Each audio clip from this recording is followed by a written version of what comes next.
Saúde, amada igreja, para a parte de Jesus Cristo, amém, queridos? Aos que nos visitam, sejam muito bem-vindos em nome de Jesus. Aos irmãos conectados pelo canal do YouTube, que Deus abençoe e lhes dê graça também nesta noite. Amados irmãos, nós iniciamos uma mensagem na terça-feira passada, e a mensagem é Jesus chorou, não é isso? Então nós trouxemos ali mais ou menos 1 hora de mensagem, mas não deu tempo para terminar. Então nós vamos terminar essa mensagem hoje, para a honra e glória do nome do Senhor Jesus Cristo. Você vai compreender, à luz da Escritura, o motivo verdadeiro a qual levou Jesus a chorar naquele momento. Como é continuação da mensagem, a igreja pode abrir em João, no capítulo 11, Evangelho de João, capítulo 11.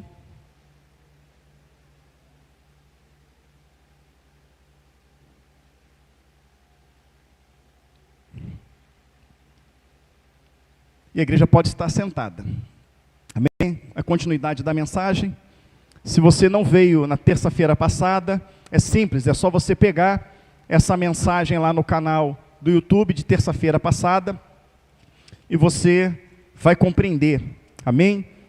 Então, para que você entenda, eu vou ler junto com a igreja o capítulo. Amém? Nós vamos lendo e vamos comentando ele para que você compreenda o motivo a qual Jesus chorou. Antes de lermos, é preciso entender que na maioria das mensagens que você vai na internet, você vai ver que diz que Jesus ele chorou porque ele amava muito Lázaro, né? Lázaro era como um irmão, então a perda para Jesus foi muito grande, então ele chora a morte de Lázaro. Mas ao ler o texto, você vê que isso não tem lógica alguma. Por quê? Porque tudo o que havia de acontecer ali, o Senhor sabia. Quando os mensageiros de Maria e Marta vai avisar Jesus de que Lázaro está enfermo, Jesus ele fala assim, olha, eu vou lá. Mas demorava 2 dias para que Jesus pudesse chegar lá. E Jesus ele foi 2 dias depois, totalizando 4 dias. Mas há um diálogo de Jesus para com os discípulos, aonde Jesus, depois de 2 dias, antes de ir conversando com o discípulo, fala assim, Lázaro dorme. E os discípulos entenderam que era um sono literal. E Jesus ele fala, não, Lázaro está morto. E o Senhor ele fala que ele folga com isso, ele se alegra com isso. Ou seja, ele se alegra com a morte de Lázaro, porque ele fala para os discípulos assim, para que vocês vejam o meu poder. E quando ele chega e ele é abordado por Maria, Maria fala que Jesus fala que Lázaro vai ressuscitar. E Maria fala, não, eu sei que ele vai ressuscitar na ressurreição dos últimos dias. E Jesus fala, eu sou a ressurreição e a vida. Então Jesus ele sabia que Lázaro ia morrer. Jesus ele se demora propositalmente para que Lázaro morresse. Por quê? Porque o povo precisava ser impactado de uma maneira maior do que aquilo que Jesus já havia feito. Então o que Jesus ele chora se não é pela morte de Lázaro? Nós já sabemos que não é porque ele ressuscitou Lázaro, ele disse isso antes. E ele diz aqui na palavra que ele se alegrou. Ele vai dizer aqui no versículo 14, então Jesus disse-lhes claramente, Lázaro está morto, e folgo por amor de vós, que eu lá não estivesse, para que acrediteis, mas vamos ter com eles, ou seja, folgo, eu me alegro, porque dessa maneira vocês vão acreditar. Quando Jesus fala para os discípulos, é necessário que eu ressuscite Lázaro, para que vocês acreditem, é porque o que estava acontecendo com os discípulos? Havia neles o quê? O quê? Incredulidade. Amém, irmãos? Jesus está falando com os discípulos, vamos pegar do primeiro versículo. Estava então enfermo um certo Lázaro de Betânia, aldeia de Maria e de sua irmã Marta, e Maria era aquela que tinha ungido o Senhor com unguento, e lhe tinha enxugado os pés com seus cabelos, cujo irmão Lázaro estava enfermo. Mandaram-lhe, pois, suas irmãs dizer, Senhor, eis que está enfermo aquele que tu amas. E Jesus, ouvindo isto, disse, esta enfermidade não é para a morte, mas para a glória de Deus, para que o Filho de Deus seja glorificado nela. Então Jesus fala que aquela enfermidade ia glorificar o Pai, através do Filho, amém, queridos? Jesus sabia o que ia acontecer, sim ou não? Ora, Jesus amava Marta e a sua irmã e a Lázaro. Ouvindo, pois, que estava enfermo, ficou ainda 2 dias no lugar onde estava. Depois disso, disse aos seus discípulos: vamos outra vez para a Judeia. Disseram-lhe os discípulos: Rabi, ainda agora os judeus procuravam apedrejar-te, e tornas para lá? Jesus respondeu: não há 12 horas no dia? Se alguém andar de dia, não tropeça, porque vê a luz deste mundo. Mas se andar de noite, tropeça, porque nele não está a luz. Assim falou, e depois disse-lhes: Lázaro, o nosso amigo dorme, mas vou despertá-lo do sono. Disseram, pois, os seus discípulos: Senhor, se dorme, estará salvo. Mas Jesus dizia isso da sua morte. Eles, porém, cuidavam que falava do repouso do sono. Então Jesus disse-lhe claramente: Lázaro está morto, e folgo por amor de vós, de que eu lá não estivesse, para que acrediteis, mas vamos ter com ele. Disse, pois, Tomé, chamado Dídimo, aos condiscípulos: vamos nós também para morrermos com ele. Então Jesus ele fala que é necessário que aquilo aconteça, para que os discípulos possam crer. A gente vê aqui incredulidade. A palavra discípulo significa o quê? A palavra discípulo significa o quê? Seguidores. Tem algum seguidor de Cristo aqui? Você pode levantar a mão? Você segue a Cristo? Amém? Quem segue a Cristo, dá uma glória a Deus bem forte aí. Então, amados irmãos, esses seguidores, esses discípulos que ali estão, a qual nós também somos os discípulos, eles não foram escolhidos aleatoriamente. A palavra fala que Jesus passou toda a noite orando, para que o Pai revelasse cada um deles. E após uma noite inteira de oração, o Pai começa a revelar, e Jesus começa a separar os seus discípulos. E esses discípulos viram sinais, prodígios e maravilhas, vindo da parte do Senhor. Esses discípulos ficaram atônitos e maravilhados, quando Jesus, em meio a uma tempestade, dormindo no barco, eles entraram em desespero, porque achavam que iriam morrer. E acordando Jesus se levanta e fala: até quando estarei convosco? E ele estende a mão e fala: aquieta-te. E a palavra fala que o vento e o mar se acalmaram. De forma que esses mesmos discípulos, os mesmos, espantados, diziam uns aos outros: quem é este que tem poder de acalmar até o vento e os mares? Foi esses discípulos que viram isso. Os mesmos discípulos também, uma vez no mar, açoitado pela força do vento e das ondas, entrando em desespero, eles veem alguém caminhando por cima do mar, e eles entram em desespero, achando que estão vendo um fantasma. Mas Jesus fala: sou eu. E Pedro fala: se és tu, permita-me ir até ti. E Pedro vai até Jesus, e todos esses discípulos viram não só Jesus andar sobre as águas, mas também Pedro pelo poder de Jesus. Esses mesmos discípulos viram novamente o Senhor acalmar os ventos e os mares. Esses mesmos discípulos receberam a ordem de Jesus para ir a uma cidade, comprar comida para uma multidão de pessoas, a qual os discípulos disseram: Senhor, ainda que tivesse 200 dinheiro, não teria como comprar para todo mundo, e já é tarde, não vai dar tempo. E ele fala: o que temos? Temos 5 pães e 2 peixes. Me lembro um dia de pregar sobre isso, porque tem profecia nos 5 pães e 2 peixes. E ele fala: 5 pães e 2 peixes. E a palavra fala que Jesus estendeu as mãos na frente desses discípulos, e multiplicou pães e peixes, de maneira que a palavra fala que comeram 5.000 homens, sem contar mulheres e crianças, e sobejaram 12 cestos. Então esses discípulos viram de 5 pães e 2 peixes alimentar uma multidão de milhares de pessoas e ainda sobrar. Mas esses mesmos discípulos, numa segunda ocasião, no segundo sermão do monte, a qual Jesus diz que tem que alimentar aquele povo, eles já estão incrédulos de novo, dizendo: como que vamos fazer isso? E Jesus fala: se esqueceu dos 5 pães e 2 peixes? E Jesus vai lá e multiplica novamente. Esses mesmos discípulos viam um homem sendo descido pelo telhado, paralítico, e Jesus curando este homem. Esses mesmos discípulos viam um cego gritando: Yeshua ben Davi, Jesus filho de Davi, tem compaixão de mim, e Jesus curando esse cego. Esses mesmos homens viram todos os milagres que Jesus houvera operado, de maneira poderosa, a mulher do fluxo de sangue, a filha de Jairo, o filho da viúva de Naim, tudo isso eles viram.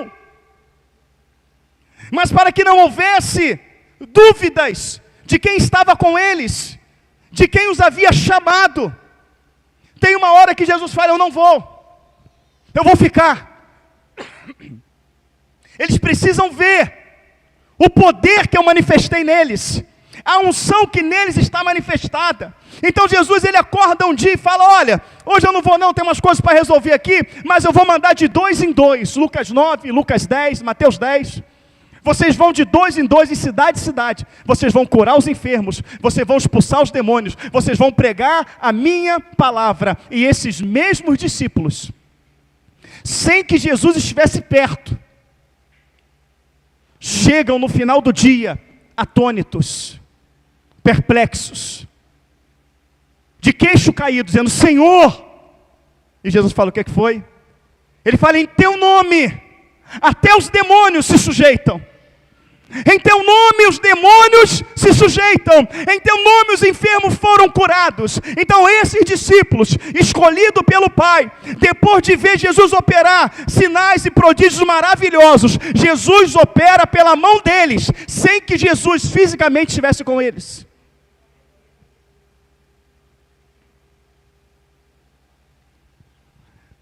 E agora,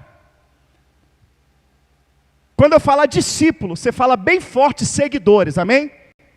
E agora esses mesmos discípulos, não, está baixo, agora esses mesmos discípulos, porque eu quero falar seguidores, porque essa palavra foi para eles naquela época, eles não estão mais aqui, mas continua tendo seguidores. Então essa palavra hoje, ela não é para Mateus, hoje ela não é para João, hoje ela não é para Tomé, essa palavra hoje é para o Elvis, essa palavra hoje é para a igreja, essa palavra é para todos nós, amém, queridos? Esses discípulos começaram a questionar Jesus.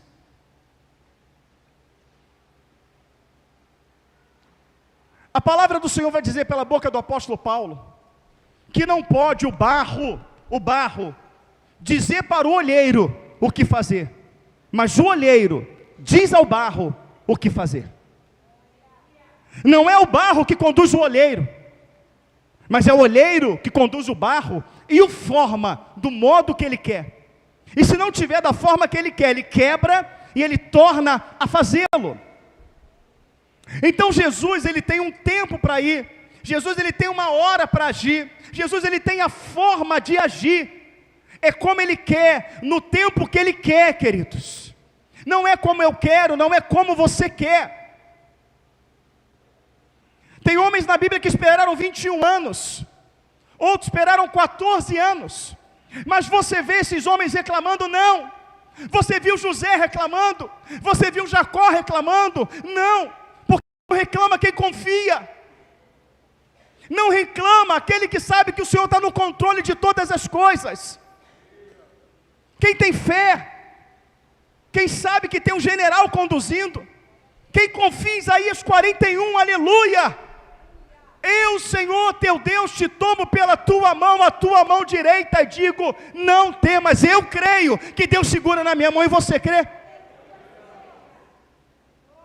Porque o desespero, o medo, o pânico, a insônia, a ansiedade, são características de quem não confia, são características de quem não crê.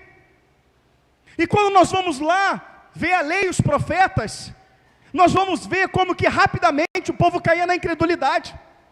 Vamos dar um pulinho lá atrás só para refrescar a nossa memória.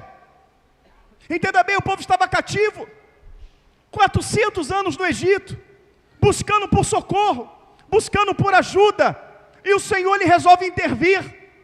Ele envia Moisés. E Moisés começa a fazer o que nenhum homem fez no Egito. Começa o Senhor a operar pelas mãos de Moisés e lançar pragas no Egito, para quebrar o coração de Faraó. E o que acontece, amados irmãos? Na primeira praga, diz a palavra, que Faraó ele vem, e ele fala: Moisés, fala para Deus tirar a praga, que eu vou deixar o povo ir. Na nossa Bíblia, na nossa versão, ele vai dizer nas 10 vezes, e Faraó endureceu o coração. Mas na Torá, na Peshita, você vai ver que não está assim não. Você vai ver que diz na primeira vez, diz assim, na nossa Bíblia diz, e o Senhor endureceu o coração de Faraó, nas 10 vezes. E o Senhor endureceu o coração de Faraó. Na Torá não está assim. Eu já preguei já no Rio, usando a Torá, escrito. Ele está escrito, e Faraó endureceu o coração. Mandou a segunda praga, e Faraó endureceu o coração. Mandou a terceira praga, e Faraó endureceu o coração. Mandou a quarta praga, e Faraó endureceu o coração. Mandou a quinta praga, e Faraó endureceu o coração. O Senhor falou assim: ah é? Agora vem juízo. Na sexta, e o Senhor endureceu o coração de Faraó. E o Senhor endureceu o coração de Faraó. E o Senhor endureceu, por quê? Porque com Deus ninguém brinca. Ele brincou uma vez, ele brincou 2 vezes, ele brincou 3 vezes, ele brincou 4, ele brincou 5. Agora Deus falou: acabou, não tem brincadeira. Encerrou aqui, endureceu o Senhor o coração de Faraó, trazendo sobre ele juízo. E o povo viu. E quando o povo se depara diante do mar, vendo todo o agir de Deus através das pragas, lançando a última praga, o anjo da morte, para que morressem todos os primogênitos do Egito. E o povo sai cantando louvores, adorando, dançando na presença do Senhor, porque é assim quando você recebe uma bênção, é assim quando está tudo bem, é assim quando o dinheiro está na conta, é assim quando o emprego está bom, é assim quando a saúde está boa, todo mundo canta, todo mundo se alegra, mas é só vir uma luta, é só vir uma prova, é só vir uma adversidade, que começa a murmurar, começa a reclamar, começa: ó céus, ó vida, o que vai ser de mim? Deus se esqueceu de mim. Deus não está vendo isso. Quando eles viram o mar, eles começaram a questionar quem? Ao Senhor. Por acaso não tinha cova no Egito para nós morrermos? Agora vamos morrer aqui sem cova. Por acaso o Senhor nos trouxe para nos envergonhar aqui perante Faraó e o seu exército? Estão questionando a quem? A Deus, ao Senhor. Mas eles estão questionando aquele que eles clamaram por ajuda. Entenda bem, querida, vocês estão de joelho no chão, clamando por socorro, clamando por ajuda. Aí quando Deus vem agir, quando Deus vem operar, não é assim, Senhor, não faz desse jeito, não faz dessa maneira. Se você sabe como fazer, por que clamou a Ele? Se você sabe como resolver, por que pediu ajuda? Se você sabe resolver. Não, você não sabe resolver, eu não sei resolver. Mas ele fala: se ouvir a voz do Senhor, teu Deus. Se ouvir a voz do Senhor, teu Deus, bendito no campo, bendito na cidade, bendito teu seio, tua maçadeira ao entrar, ao sair. Se ouvir e guardar suas palavras. O nosso Deus tem falado conosco o tempo todo. Há situações na nossa vida que para a bênção chegar, nós temos que perdoar. E Jesus fala: Senhor, me ajuda, o que é que eu tenho que fazer? Vem a mensagem: perdoa. E o que é que eu faço? Não consigo perdoar. Perdoar não é para mim não, Deus sabe como meu coração está ferido. Senhor, a minha bênção não está chegando, a minha cura, o que é que eu tenho que fazer? Jesus vai lá e traz uma mensagem: você tem que dar outra face. Bateram, dê a outra face. Eu não consigo fazer isso não. O que é que eu tenho que fazer, Jesus? Vem a pregação: tu tem que amar quem te odeia. Tu tem que bem dizer quem te maldiz. Senhor, o que é que eu tenho que fazer? Vem a palavra: não fala mal do teu irmão. Não fala mal da tua irmã. Não é assim? Senhor, o que é que eu tenho que fazer? Eu não aguento mais essa luta, eu não aguento mais. Senhor, o que é que eu tenho que fazer? Ele vem a mensagem: você tem que orar, tu tem que ler a Bíblia, você tem que ser vestido das armaduras de Deus, você tem que consagrar. Não é bem assim. Essa palavra é muito dura. Tem que viver assim, tem que viver em santidade, tem que viver assim, igual um cavalo, olhar para frente. Não é olhar para frente, não, é olhar para o alvo. Então tudo que Jesus fala, tudo que Ele falou no passado, foi questionado. Mas Ele abriu o mar, sim ou não? Porque Ele é Deus. E o mar se abriu, o povo passou em seco. Quando o mar se fechou, consumindo o exército de Faraó, o que o povo fez? Aleluia! E dança, né? Pega o pandeiro, tal, e marcha, aquela coisa toda, coisa linda, não é? Rodaram, pularam, dançaram, sede. Estamos com sede. Pega a água estava como? Amarga. Agora vamos morrer, porque não tem água aqui. Lá no Egito tinha água. Lá no mundo tinha água. O que Jesus fez com a água? Tornou potável. E assim, em toda a passagem do povo, sendo 40 anos, foi 40 anos questionando as ordens de Deus, 40 anos murmurando, 40 anos fazendo tudo o contrário do que o Senhor havia falado. Mas quem estava contrariando o Senhor? Foi um adorador de imagem de escultura? Quem é que estava contrariando o Senhor? Era um feiticeiro, como James e Jambres, que eram os dois magos lá de Faraó? Era eles. Quem é que estava contrariando o Senhor? Os profetas de Baal? De Mamon? Era o sacerdote de Moloque? Você pode dizer para mim, por gentileza, quem é que estava questionando o Senhor? Era aqueles que se chama seu povo. Aqueles que se chamavam pelo nome do Senhor. Mesmo vendo as 10 pragas, mesmo vendo o mar se abrindo, mesmo vendo a coluna de fogo que os aquecia à noite e a nuvem que os cobria para que o sol não os queimasse durante o dia, mesmo comendo do maná, das cordonizes que Deus mandou, mesmo vendo Deus dando vitória diante dos amorreus, dos perezeus, dos jabuseus, todos aqueles homens, todo aquele exército inimigo, Deus dando vitória de uma maneira poderosa. Mesmo vendo o sol se detendo na oração, aleluia, de Josué, este povo questionava: como que vai ser? Eu fico olhando as pessoas, amados irmãos, parece que se esquece de tudo que Deus fez.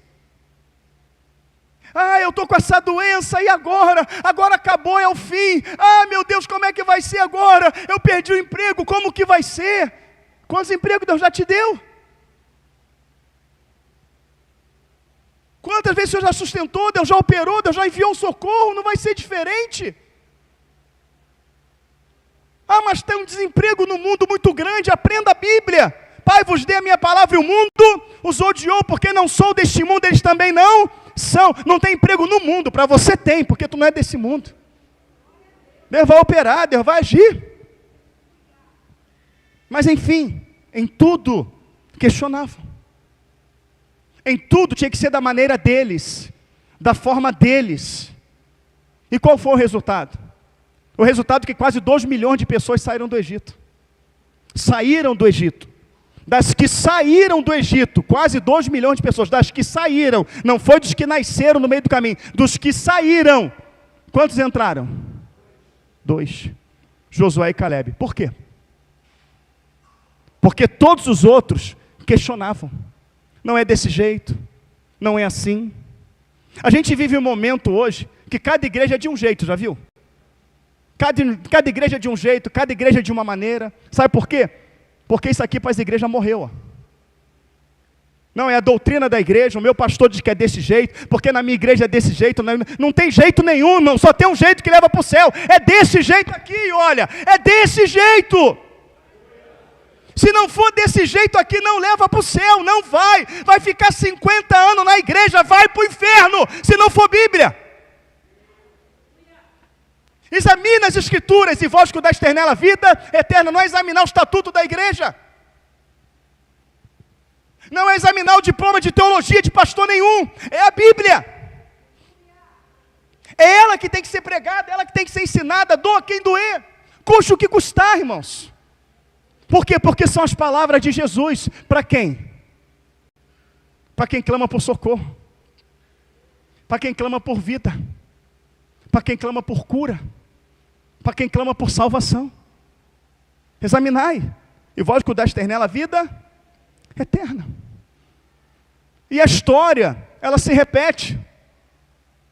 Eles clamavam, o Senhor falava através de Moisés, o Senhor falava através de Elias, falava através de Samuel, falava através de Sofonias, de Neemias, de Esdras, falava através de Daniel, falava através de todos os profetas, falava por meio de Urim e Turim. Mas agora, Jesus faz diferente. Jesus agora se manifesta no meio deles. Jesus agora se manifesta no meio deles. A minha palavra diz, bem-aventurado que não viu e creu. A palavra do Senhor diz, bem-aventurado que não viu e... Esse povo já não estava vendo, não estava crendo. Aí Jesus falou, então vou me manifestar, para que eles vejam e creiam. E Jesus se manifesta. Mas antes de se manifestar, ele deixou todas as profecias de que ele se manifestaria, como que ele se manifestaria, aonde que ele se manifestaria, através de quem que ele se manifestaria. E tudo isso foi comprovado naqueles dias. E agora esses discípulos, quando Jesus ele diz, Lázaro está morto, e Jesus fala que vai lá, nós vamos ler, e você vai ver. Versículo 7, depois disso, disse aos seus discípulos, vamos outra vez para a Judeia. Versículo 8, disseram os discípulos, Rabi, ainda agora os judeus procuravam apedrejar-te, e tornas para lá? Jesus respondeu, não há 12 horas no dia? Se alguém andar de dia, não tropeça, porque vê a luz deste mundo. Mas se andar de noite, tropeça, porque nele não há luz. Alguém sabe o que Jesus está falando aqui? A gente vai voltar para lá e vai morrer. Se alguém andar de dia, não vai tropeçar. De dia é o quê? Luz, iluminado. Jesus está falando, vocês estão comigo. Morte é trevas, mas vocês estão comigo. Eu sou a luz. Enquanto você estiver comigo, vocês estão de dia. Vocês estão vendo o caminho. Vocês não vão tropeçar. Fica tranquilo. Eu sou a luz. Eu estou aqui. Eu sou a luz dos homens. Estão preocupados que vão matar, que vão morrer. Fica tranquilos. Se vocês estivessem em trevas, se ainda estivessem em trevas, tudo bem. Mas a luz, ela se manifestou. Por que se manifestou? Porque estava profetizado em Isaías capítulo 9. O povo que andava em trevas viu uma grande luz. O povo que habitava em regiões sombra da morte, a luz raiou, porque um filho se nos deu, um menino nos nasceu, seu nome será maravilhoso, conselheiro, Deus forte, Pai da eternidade, príncipe da paz. Vocês ouviam falar da luz, mas agora a luz se manifestou no meio de vocês. Não há trevas. Vocês não vão tropeçar. Jesus falando isso, era para eles ficar calmos, sim ou não? Jesus falando isso, era para eles confiar, sim ou não? Mas vamos ver o que acontece? Versículo 11. Assim falou e depois disse-lhes, Lázaro, nosso amigo, dorme, mas vou despertá-lo do sono. Disseram, pois, os seus discípulos, Senhor, se dorme está salvo. Mas Jesus dizia isto da sua morte. Eles, porém, cuidavam que falava do repouso do sono. Então Jesus disse-lhe claramente, Lázaro está morto, e folgo por amor de vós, de que eu lá não estivesse, para que acrediteis, mas vamos ter com ele. Disse, pois, Tomé, chamado Dídimo, aos condiscípulos, vamos nós também para morrermos com ele. Mas Jesus tinha acabado de falar que não ia morrer. Porque eles estavam com a luz. Porque eles estavam com a vida. Sabe o que aconteceu aqui, irmãos? Eu vou dizer para você. Imagina Jesus com um bolo de discípulo aqui, imaginou? Jesus fala, vamos para lá, e ele foi se preparar. Quando ele foi se preparar, ficou os discípulos. Não tiveram cara para falar na frente de Jesus. Quando Jesus dá as costas, um vira e fala assim, aí, vamos lá para morrer todo mundo. Vamos lá e vamos morrer todo mundo. Quantos cultos aqui, irmãos? Você fala, eu recebo essa palavra. Senhor, eu creio que tu vai mudar. Senhor, eu creio que o Senhor vai operar. E aqui na frente de Jesus está, amém, Senhor, amém, eu creio. E glorifica e toma posse da vitória. Quando chega lá no carro, Satanás começa a falar no teu ouvido. Quando chega lá fora, quando chega em casa, o diabo começa a falar no teu ouvido: olha, tu vai morrer, tu não vai aguentar, essa situação não vai resolver. E no final, muitas das vezes, você acaba dando crédito ao diabo e não dá crédito a Cristo. Eles estão preocupados com a morte. Jesus fala: eu sou a luz, eu sou a vida, eu estou com vocês. Queridos, se Jesus fala vai, tu não tem que se preocupar com morte, com perigo, de dia, de noite. Se ele falou vai, é que ele vai te dar toda a condição para você ir. Mas hoje nós vemos assim, quer ver? Não, eu não vou lá fazer aquela visita não, porque o bairro lá é perigoso. Não, eu não vou lá não, porque agora lá tem tráfico. Não, eu não vou não, porque já passou de 10 horas, é perigoso. Querido, eu também não gosto de ficar andando na rua, sem ter nada para fazer. Porque este mundo ele não está bom para isso. Mas uma coisa é eu ter prudência de não querer andar em determinados lugares. Outra coisa é Deus falar vai. Porque se Deus está falando vai é porque Ele está comigo. Se Ele está falando vai é porque está contigo. Por que os discípulos voltaram só em teu nome? Os demônios se sujeitam. Porque Jesus ficou fisicamente, mas o Espírito foi com eles. E o Espírito Santo está conosco, nos guardando, nos livrando. Ah, está endemoniado aqui, pastor, tem que vir aqui. Não, não posso não, meu irmão, porque já está tarde, é perigoso. Muito assalto, está perigoso na rua. Mas espera aí, querido, o Senhor não te deu autoridade, Ele não te deu poder. Eu estava fazendo uma visita lá, mas o tráfico tomou conta, então não vou mais naquele lugar não, porque lá é perigoso. Vigiar e orar, né, irmão? Vigiar e orar não é cruzar o braço e não fazer a obra, não. É fazer a obra do Senhor, querido. Que o traficante te pare, que ele te embarrere lá e pergunta: tu vai aonde? Tu vai falar: eu vim aqui na autoridade que é no nome de Jesus de fazer a obra de Satanás. E ele pode fazer a obra do diabo que está na tua vida também. E prega para eles. Porque são vidas. Mas o Senhor fala que as portas do inferno não prevalecem contra a igreja. A palavra fala que o demônio vai se levantar e vai cair ferido. Por um caminho virão, por 7 fugirão. Mas a igreja continua com medo. A Bíblia fala que o Senhor acampa os seus anjos ao redor daqueles que o buscam, daqueles que o temem, mas a igreja está com medo. A igreja tem medo de câncer. A igreja teve medo do convite, lembra do convite? O sistema é tão terrível que se falar o nome cai a live. O convite 19, convite do dia 19, você lembra? O povo entrou em desespero. Agora você vai se escandalizar com o que eu vou falar para você. Principalmente você que é novo aqui nessa igreja. Só que tem um detalhe, irmãos. Nós não perdemos nenhum dos nossos nesse período. Eu vou repetir, nenhum. Porque fala: pastor, o que a gente vai fazer? O que a gente vai fazer? Nós vamos se abraçar todo mundo. Vamos pegar isso tudo aí, porque isso não vai prevalecer contra o nosso Deus. E todos nós pegamos e todos nós vencemos pelo poder que há no nome de Jesus. Enquanto estava todo mundo dentro de casa, a gente estava fazendo visita. Enquanto estava todo mundo dentro de casa, a gente estava fazendo culto nos lares. Enquanto estava todo mundo com medo, a gente estava na rua. Porque nós confiamos ou não confiamos. Temos que saber em quem temos crido, irmão. Entender que Ele é poderoso. Confiar na palavra do Senhor. A gente está falando aqui há muito tempo, vários estudos, o pastor é maluco, é sensacionalista. Irmãos, esse cenário é Gog e Magog. Gog e Magog é o último cenário para a entrada do anticristo, porque Gog e Magog culmina na Terceira Guerra Mundial. Terceira Guerra Mundial, o anticristo vem colocar a paz. Ah, o pastor é maluco, está sensacionalizando, né? Ah, não dá para ficar nessa igreja não, porque tudo é a volta de Jesus, não sei o quê. Hoje, a Síria, o Líbano bombardeou Israel como nunca antes. O Iron Dome, que é o sistema de defesa de Israel, não conseguiu, colapsou. De tantas bombas. A primeira reportagem que eu vi, não estou falando de ninguém crente, eu estou falando de pessoas ímpias. A primeira reportagem que eu abri, eu botei no grupo de louvor lá da igreja de Irajá, a primeira reportagem, o camarada diz: estamos vendo o início da Terceira Guerra Mundial. Mas no repórter todo mundo vai acreditar, na Bíblia o povo não acredita.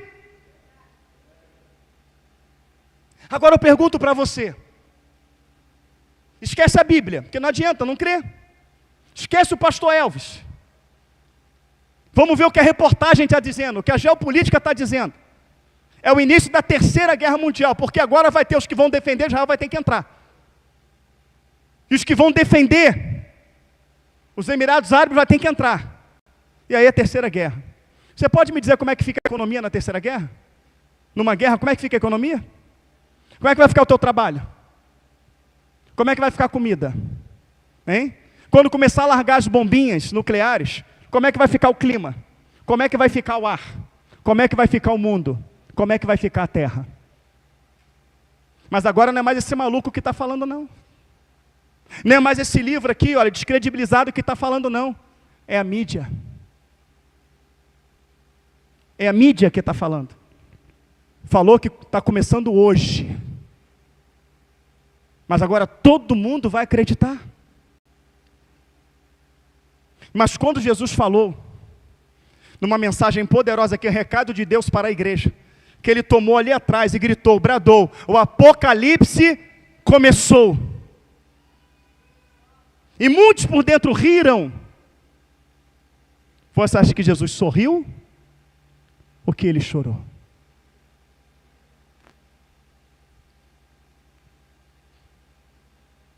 Quando todo mundo olhar para a televisão agora e crer porque está vendo, vai lá ver o bombardeiro, coisa terrível.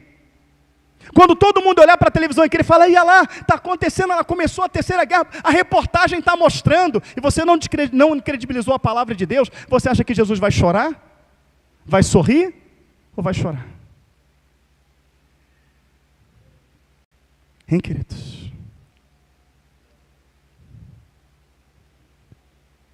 Quando você recebe uma notícia ruim acerca de sua saúde, e recebe uma oração, e na oração fala assim, olha, o Senhor mostra que vai ser um deserto, mas que no final desse deserto vai encontrar mananciais de águas vivas, Ele vai te curar. E a pessoa recebe aquela palavra na hora, mas chega em casa, entra em desespero, entra em depressão, começa a chorar, começa a ouvir médico, começa a ouvir A, começa a ouvir B, e depois já se entrega àquela doença. Você acha que Jesus sorri ou ele chora? Quando o Senhor está trazendo uma palavra do Espírito, e alguém fala no seu coração, isso é o homem que está falando, você acha que Jesus sorri ou ele chora? Quando o Senhor começa a falar em profecias, e alguém duvida em seu coração, você acha que Jesus sorri ou que ele chora?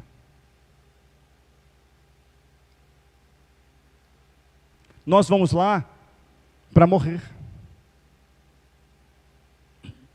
Quando as pessoas pegavam essa doença que passou aí, o desespero tomava conta.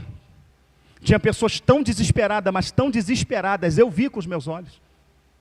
Porque nós nunca fizemos tanta visita na nossa vida do que nós fizemos nessa época pandêmica.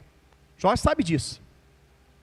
Tinha pessoa que estava tão desesperada, que dava vontade de você agarrar pelo colar e assim, dar um tapa na fuça. Pau, acorda, Philips! Mas teve pessoas que eu segurei no ombro, que eu sacudi e falei, olha para mim. Olha para mim. Quem é mais forte, essa doença ou Jesus? Você não vai morrer, creia. Creia.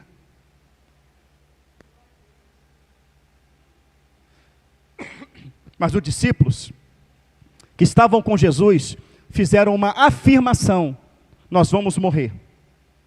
Uma afirmação, versículo 16. Disse, pois, Tomé, chamado Dídimo, aos condiscípulos, vamos nós também para morrermos com ele. Foi uma afirmação, sim ou não? Mas Jesus tinha dito para eles que não ia acontecer nada, que ele era a luz, que estava com eles.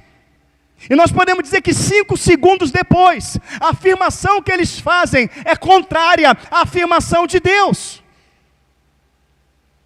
A afirmação de Deus é que as portas do inferno não prevalecem contra a tua vida. Mas o comportamento de alguns crentes ainda tem medo de vulto, é ter medo de demônio. Tem crente que se manifestar um demônio no banco onde ele está, do lado dele, ele dá um pulo para o outro lado. Se uma pessoa manifestar, quer ver, eu vou levantar a mão que eu vou orar, vai manifestar um 5 aqui, você vai ver, quer ver? Pula, irmão, sai correndo. com medo. Você não tem que pular com medo, não. Tu tem que olhar para o lado e falar: Senhor, obrigado por essa oportunidade. Pastor, pode ficar aí mesmo, porque a autoridade está sobre a igreja. Demônio, tu vai sair na autoridade que é no nome de Jesus. Mas não, a igreja tem medo. Mas o Senhor fala para você. Pergunta: pastor, o que a igreja fala para mim? Pouca gente está interessado. Pergunta: pastor, o que o Senhor fala para mim? Te dou poder sobre os espíritos malignos. Te dou poder sobre os enfermos. Te dou poder sobre os endemoniados. Te dou poder para pisar serpente e escorpião. Traduzindo, serpente e escorpião. Eu te dou poder para repreender a maior hierarquia do inferno, que está simbolizado nos escorpiões, na serpente e escorpiões. Agora ele deu essa autoridade para quem? Para o Sexunuê? Para o espírito? Para o macumbeiro? Para o católico? Ou para os discípulos? Discípulos que são? Quem segue mesmo aqui, diga amém. Então é para você que ele deu autoridade. É para você que ele deu autoridade. É um prazer orar contigo, guerrear com você. Mas tem pessoa que já me liga, que dá para escutar o dente bater no telefone. Pastor, um demônio aqui na minha casa manifestou, estou desesperado, pastor. Não foi o pastor Elvis que te deu autoridade, foi o teu pastor Jesus. Foi ele que te deu autoridade. Acontece alguma coisa se o Senhor não permitir? Tanto lugar para o demônio manifestar, ele manifestou onde? Lá na tua casa. Por quê? Porque Deus quer mostrar que você tem poder. Deus quer mostrar que tu tem autoridade, que Ele derramou sobre a tua vida. Então o que você faz? Estende a mão e fala: demônio, tu teve 2 trabalhos. Tu entrou, tu vai ter que sair, porque o meu Deus está comigo. Crescer espiritualmente, ter experiência com o Senhor. Como eu falei, que aconteceu, pouco tempo, não tem 2 meses. A irmã me ligou arrancando os cabelos. Ligou em desespero: o senhor tem que vir na minha casa agora. E não vai não para ver. Mas eu falei: irmã, impossível. Eu estou longe de você. Da onde eu estou para chegar em você, eu vou levar quase 2 horas. E eu estou num compromisso. E eu só atendi, irmão, porque estava tocando incessantemente. O que aconteceu? Tem um demônio aqui, manifestou aqui em casa. Eu não sei o que fazer, pastor, me ajuda. Falei: vou resolver isso agora. Pastor, agora, fica tranquilo, irmão. Agora, glória a Deus, eu sabia. Agora como? Falei: vou mandar 2 pessoas aí. Vai chegar aí, minha irmã, em 1 segundo. É mesmo, pastor? Vai mandar quem? Falei: fulano e Beltrano. Eu falei o nome dela e do marido. Quem acha que eu errei? Diga amém. Eu errei. Está aí o teu marido? Tá, então, vocês 2, é você e ele. Vai lá e estenda a mão, porque o poder não está sobre mim, está sobre a igreja. Se a irmã igreja, estende a mão. Amém? Deus abençoe, depois eu ligo para você. Desliguei o telefone. Quando eu desliguei o telefone, eu falei: bom, eu perdi um casal, não vão querer nunca mais olhar para a minha cara, ou eles vão crescer muito espiritualmente e vão me agradecer. Saí da visita, peguei o telefone e falei: ei, minha irmã, como é que está? Pastor, o senhor precisava ver, pastor. O demônio rosnou para lá, para cá, mas saiu. A gente está maravilhado aqui. Você está entendendo, igreja? Você pode aplaudir Jesus? Isso aí, irmão.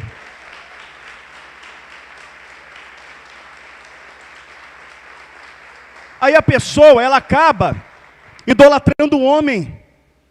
É porque é o pastor que tem que ir, porque é aquela irmã que revela, porque é aquele irmão que bate o pé. Não, irmão, é Jesus. Não é irmãozinho nem irmãzinha, não, é Jesus. Entra no teu quarto, fecha a tua porta e fala com teu Deus. O Deus que vem secreto te recompensará. Tu tem um Deus que te ouve. Tu tem um Deus que fala: clama a mim que eu vou te responder. Você tem. A Jesus, ele chega diante daquelas que clamou por socorro. Chegou diante daquelas que clamou por socorro. E quando a primeira vez Jesus, o que ela fala para ele?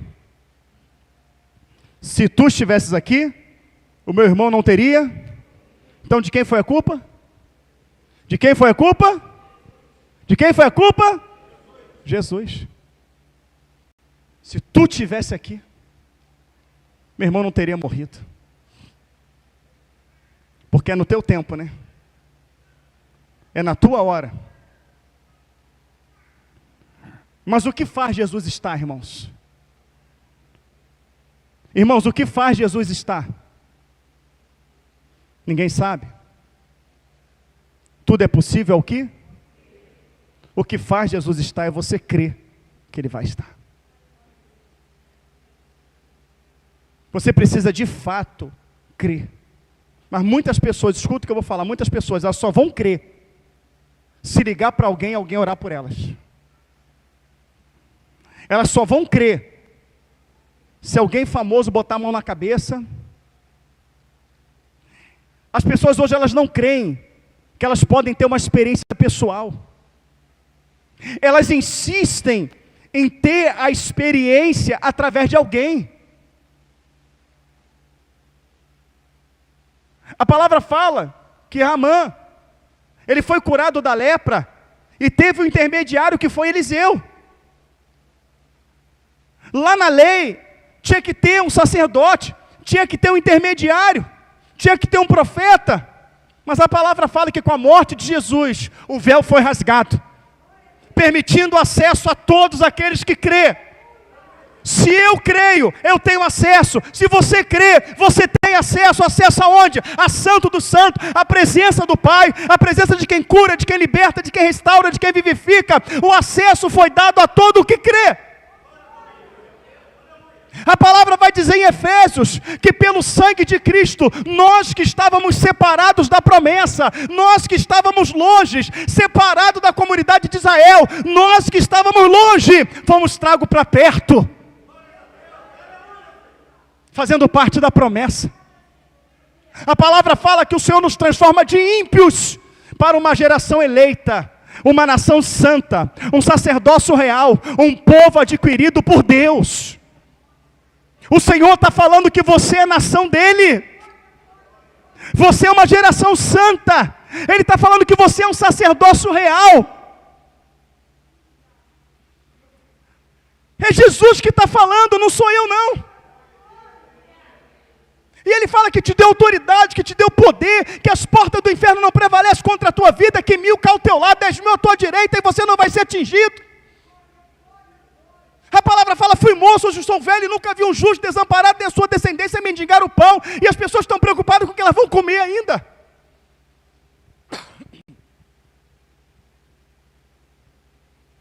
Se tu estivesse aqui, meu irmão não teria morrido. Mas isso também aconteceu, para que Jesus mostrasse a consequência que há, quando Ele não está.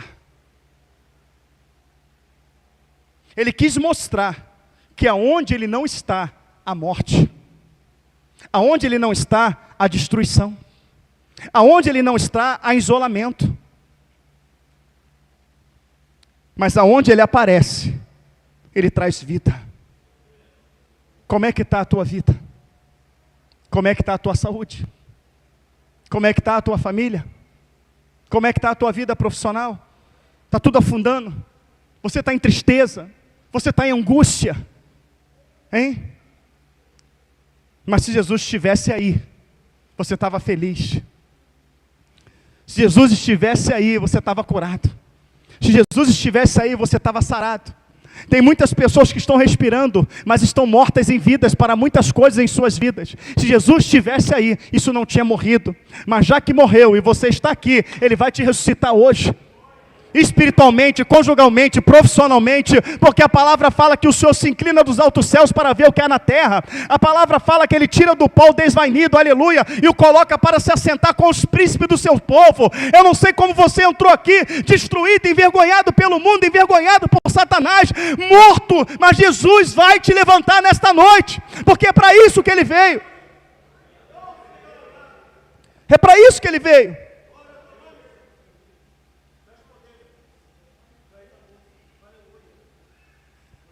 O que o texto está nos mostrando é que havia uma incredulidade fora do comum na lei. Mesmo com os feitos do Senhor sendo manifestos diante do povo. Mas a Bíblia mostra que a situação ainda piora quando Jesus se manifesta em relação à incredulidade. E isso já profetizado em Isaías 53, no primeiro versículo, quando diz: quem deu crédito à nossa pregação e a quem se manifestou o braço do Senhor. Já profetizando. Confirmado pelo próprio Cristo, Evangelho de João, capítulo 1, verso 11, vim para os meus, mas os meus não me receberam. Então Jesus, ele aparece no cenário. Em vez de a incredulidade do povo diminuir, o que acontece? Ela aumenta.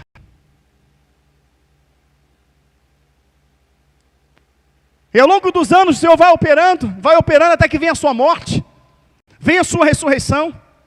Ele passa 40 dias no meio do povo, realizando sinais, é assunto aos céus, diante daqueles homens. Depois vem a história da igreja subapostólica, que opera sinais, prodígios e maravilhas de forma tremenda. E o que vem acontecendo com a fé do povo? Eu vou dizer o nível que chegou a fé. Pela boca de Jesus, nós somos o povo da volta de Cristo. Louvado e engrandecido seja o nome do Senhor, porque não foi carne do Elvis que falou nas EBDs que estávamos em Gog e Magog, foi o Espírito Santo de Deus. Não foi a carne Elvis que falou que estávamos entrando na Terceira Guerra Mundial, mas foi o Espírito Santo de Deus que falou. Então isso confirma que também eu não falo da minha carne, quando eu digo que somos a geração da volta de Cristo, aleluia, e glória a Deus por isso.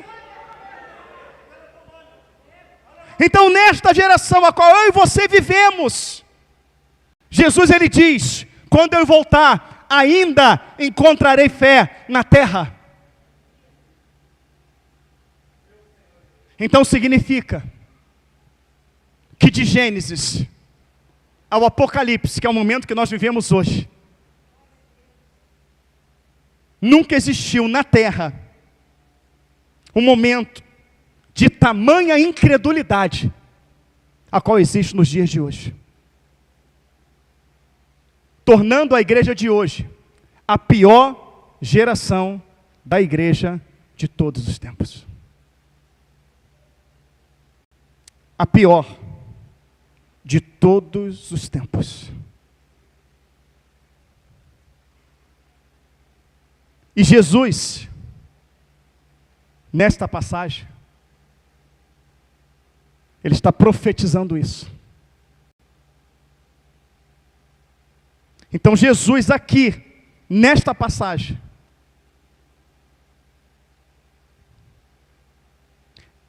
ele chora, porque ele vê o cenário lá na frente. Porque diante de Maria e Marta, a igreja do Velho e a do Novo Testamento, Jesus chora. Jesus está mostrando que tanto a igreja do passado, quanto a igreja de hoje, e meia manifestação do seu poder, continua sem crer. Porque mulher na Bíblia é igreja. E existe uma igreja representada no Velho Testamento. Essa igreja, ela aparece em Apocalipse. Uma mulher vestida do sol. Jesus é o sol da justiça, amém? Com a lua debaixo dos pés, as trevas.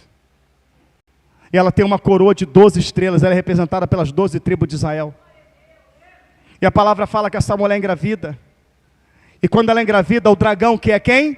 Satanás, tenta lhe tragar o filho. E ela persegue a igreja até que o filho nasce. Até o filho nascer, o filho é quem? Até o filho nascer, é novo ou velho?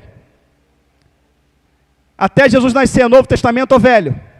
Até Jesus nascer, é lei ou graça? Lei. Então aquela mesma mulher, Maria e Marta, representa 2 períodos. Aquela mesma mulher, ela tem o filho. E a palavra fala que é o teu filho, o filho é tomado para o Pai. Cristo foi tomado para o Pai, sim ou não? Sim. E o dragão continua perseguindo aquela mulher, e vai perseguir ela, aleluia, até o último tempo. Vai perseguir ela até os 3 anos e meio finais, 1260 dias. E a palavra fala que o Senhor enviará Miguel para guerrear e para proteger esta mulher, que é a igreja. Então Maria e Marta é 2 períodos da igreja, a igreja da lei e a igreja da graça. E perante a igreja da lei e a da graça, Jesus chora pela incredulidade daqueles que não reconheceram o poder que se manifestou no meio deles.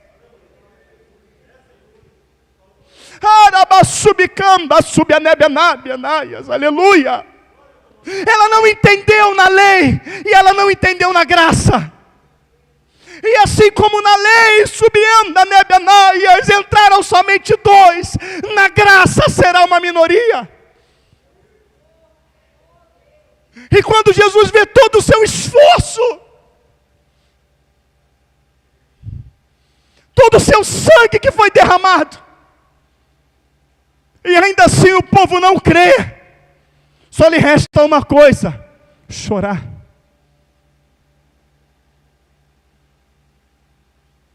Ele chora. Assim como Jesus no Getsêmani, ele vê o que ia acontecer com ele, e ele transpirou sangue, e você pode ter certeza que ele também ali chorou.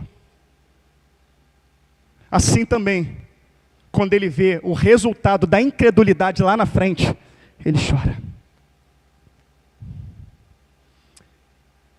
Então o choro de Jesus é porque ele sabe que o resultado para a maioria de nós, igreja na terra, vai ser catastrófico. Por um motivo: não dá crédito às suas palavras. Mas ainda que a igreja não dê crédito à sua palavra, o milagre final ele vai fazer. O milagre final ele vai fazer. Ainda não está na hora não. Ainda vai demorar muito. Que é o fim nada. Guerra sempre teve. Não é bem assim. Tudo questiona. Eu sou a ressurreição e a vida. Vambora. Onde colocaram? Está ali. Mover a pedra. Senhor, já é de 4 dias. Já cheira mal. Questionou? De novo. Os discípulos, seguidores, que é a igreja, e a igreja questionando. De repente, as coisas não aconteceram na tua vida, porque você questiona demais. Porque você bate de frente. Por que eu tenho que ler Bíblia? Não pergunte, só leia. Por que eu tenho que orar? Não pergunte, só ore. Por que eu tenho que parar de fazer isso? Não pergunte, ele mandou parar, para. Não questiona. Por que tem que ser essa varoa? Você guarda aquela. Por que tem que ser esse varão? Porque ele vê lá na frente. Não questiona. Então Jesus está no meio dos seus, operando no meio dos seus, e os seus está confrontando ele. Os seus estão ignorando a sua palavra. Os seus estão totalmente incrédulos. Jesus está nesse lugar. E como é que está os dele hoje? Está crendo? Quantos cultos que Jesus se manifestou e o povo não creu, ele saiu daqui chorando.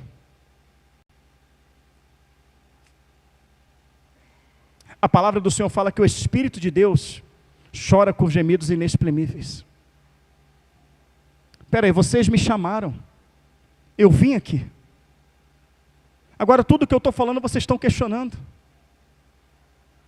Mas mesmo questionando, eu entrei aqui, eu estou aqui na tua casa.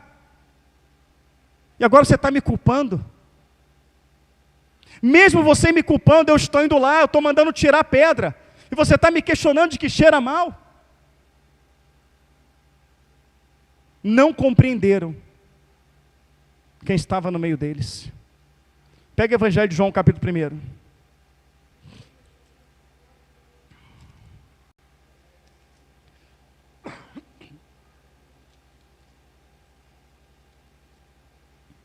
Calma que não acabou não.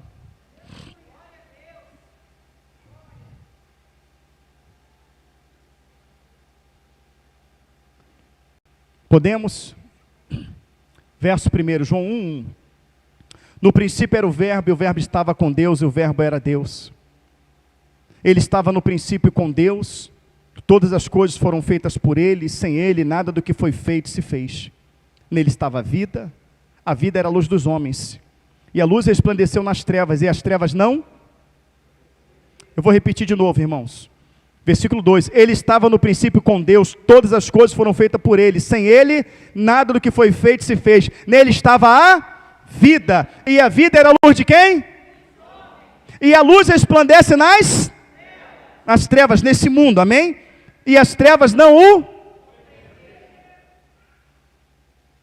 Quantos de nós já entramos em trevas na igreja? E a luz resplandecendo e ninguém compreendeu? Houve um homem enviado de Deus, cujo nome era João. Este veio para testificar, este veio para testemunho, para que testificasse da luz, para que todos crescem por ele. Não era ele a luz, mas veio para que testificasse da luz. Ali estava a luz verdadeira, que alumia todo homem que vem ao mundo. Estava no mundo, e o mundo foi feito por ele, e o mundo não o conheceu. Veio para o que era seu, e os seus não o receberam. Fala para mim que essa passagem é feliz. Ou se não é uma das passagens mais tristes da Bíblia. Se você não entendeu que ela é a mais triste da Bíblia, uma das mais tristes, eu vou ler de novo. Falando de João aqui, não era ele a luz, João não era a luz, mas veio para que testificasse da luz. Versículo 9. Ali estava a luz verdadeira, quem? Cristo, que alumia todo homem que veio ao mundo. Estava no mundo, e o mundo foi feito por ele, e o mundo não o conheceu. Estava, se manifestou, andou no meio, se revelou, mas o mundo não o conheceu. Veio para os que eram seus, mas os seus não o receberam, e continua não recebendo. Porque esse povo que não recebeu, é o povo que guardava o sábado, é o povo que cumpria a Torá, é o povo que sacrificava tardes e manhãs, é o povo que se chamava povo de Deus. Não receberam.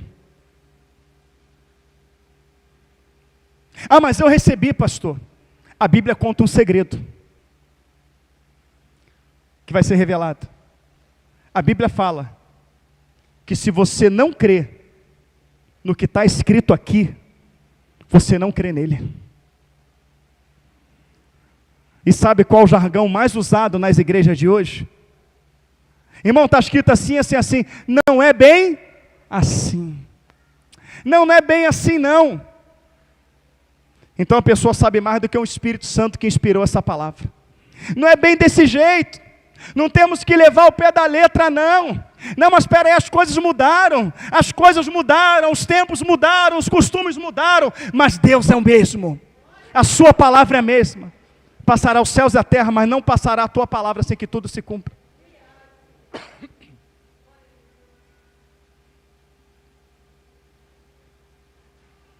Lázaro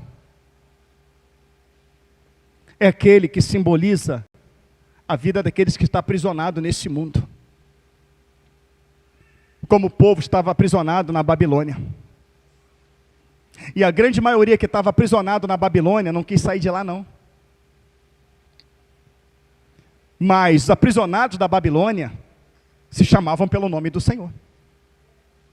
Mas quando os profetas foram lá falando assim, olha, o Senhor vai tirar vocês da Babilônia, eles mataram os profetas. O povo de Deus matou os profetas, bateram nos profetas, crucificaram os profetas.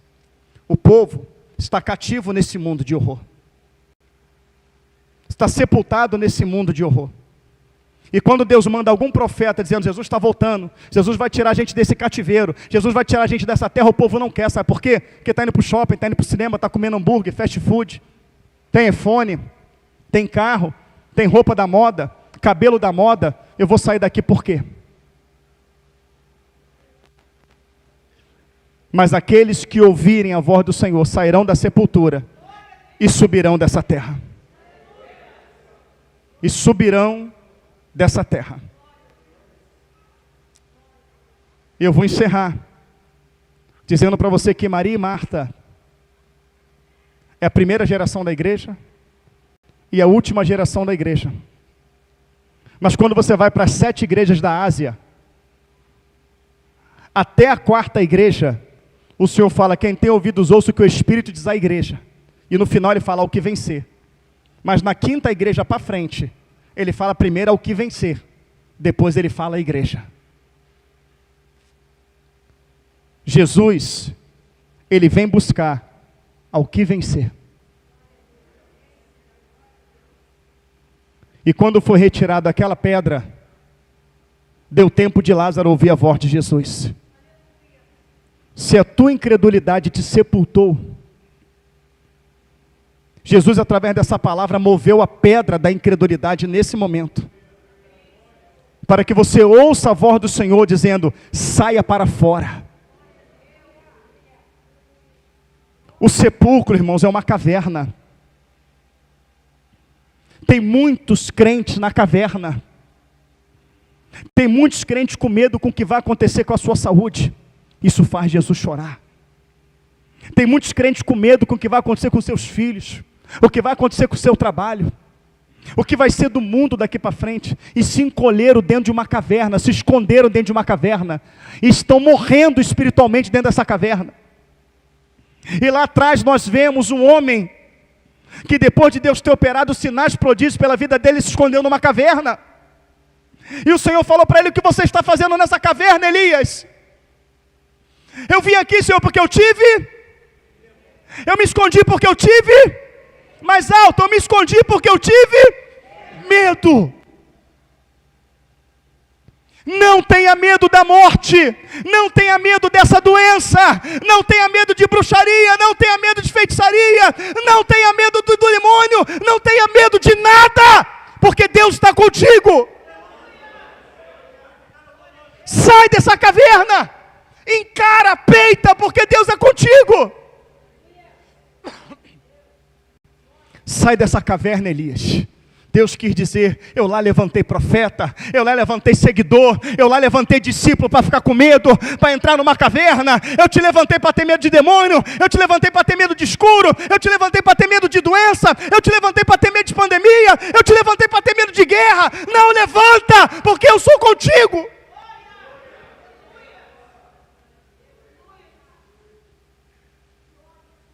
Sai dessa caverna, para que você experimente o poder de Deus, que na cruz do Calvário foi conquistado, para ser derramado sobre a igreja, que é eu e você. Porque se você sair daqui, questionando se tua vida vai mudar, questionando se tem jeito, questionando se vai ter cura, questionando se vai ter solução, Jesus, ele vai chorar, como ele chorou lá. Mas teve um momento que Jesus pulou de alegria. Quando o homem falou, está enfermo o meu servo, Jesus falou, eu vou em sua casa. E ele disse, Senhor, também sou homem de autoridade, digo a aquele vai, e ele vai, digo ao outro vem, e ele vem, mas eu não sou digno que entre debaixo do meu telhado. Mande somente uma, mande somente uma, mande somente uma. Jesus se estremeceu todo, se encheu de alegria, se encheu de gozo e falou, nem em todo Israel encontrei tamanha fé como a desse homem. Vai, porque o teu servo vive, aleluia. E ele chegou lá, o servo estava vivo. Creia na palavra de Jesus, não questione, recebe ela, toma posse, saia daqui com a tua vitória.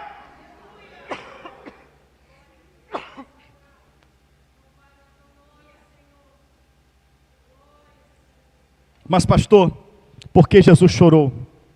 Porque o povo foi, e continuará, na sua maioria, incrédulo. Jesus chora por conta dessa incredulidade, porque no passado o povo pagou um preço alto. No tempo de Jesus pagou um preço alto. No nosso tempo estamos pagando um preço alto. E na volta de Jesus, muitos vão pagar um preço alto e irreversível, por conta da incredulidade. E essa incredulidade traz as lágrimas de Jesus, porque Jesus fala, eles estão perecendo, porque não entenderam que a minha vinda foi para salvá-los. Que o Senhor nos abençoe por esta palavra, em nome de Jesus.